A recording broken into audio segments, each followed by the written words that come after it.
Hello once again, my Arana Knights. Today we are reviewing part 2 for Tokyo Revengers for this ongoing season that is going on. To watch part 1 of the review, go ahead and click on the link on the top right hand corner or on the link in the description below. If you are wanting to see more future videos, don't forget to subscribe and click on the notification bell for more videos in the future.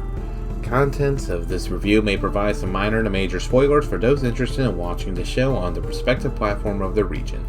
Other details from episode 1 through 6 will be discussed through this video. Please watch at your own discretion and check out the first part of the review. So to recap as to what happened in episode 6, the plan is to have Takemichi Hanagaki, the main protagonist, to go back in time after it shows that the fallout in present day is related to the death of Draken, also known as Ryoguchi. So with Naoto's investigation, the plan is to ensure that now Draken is to survive and not have beef with Sanyo.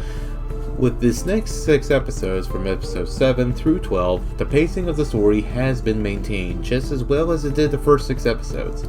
The storytelling has thus far given us the usual normal pacing in the build-up of the story, which I have praised in part 1.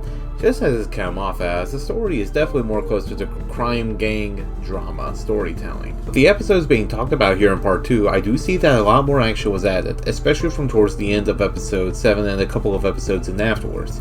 So with the plot to prevent Draken's death, Hanagaki himself was able to discover the murder attempt for him. Despite the truce made between both members of the Tokyo Manji group, it is clear that there's definitely some hate between, whereas some has formed their own group. As expected, in a more grounded universe, the brawls are practical and not anime style over the top. This isn't the tournament of power. However, the best to come out of it would be the development for Hanagaki's character. He was able to get back to old vibes of his old days now that he was able to relive his gang days. As shown in the first 6 episodes, he grew out of gangs after the events and for 12 years. He has lived in a loser life since then. The development of Hanagaki to grow in personality grows back to him to the present day from the past, and the same is said for the characters, especially Draken and Sano, who were shown to be street jerks in the beginning. They grown to be more on the wholesome side in the process. So for the first 12 episodes, I like the characters grow on you. In the past, Draken survives and ties were shown to be peaceful among some gang members at the end. Returning to the past, Hanagaki has shown all characters to be alive that were dead. Atsushi Sendo, who committed suicide in the first 6 episodes, is shown to be alive and grew up to be a barber as talked about in the past. Most importantly is Hinata Tachibana, now being alive after the changes made. A little bit of awkward moments happened afterwards in the last episode. They seem to finally give in feelings for each other, for once. Now they're lovers once again, and the ending...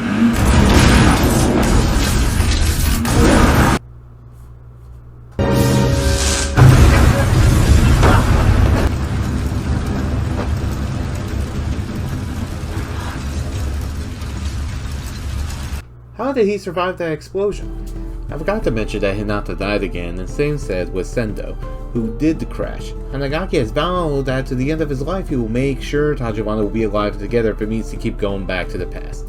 Still a better love story than Twilight. So the series is still indeed ongoing as of now. The first season is still going on, Hanagaki is still on his journey. Expect more parts of this show's review to keep on going.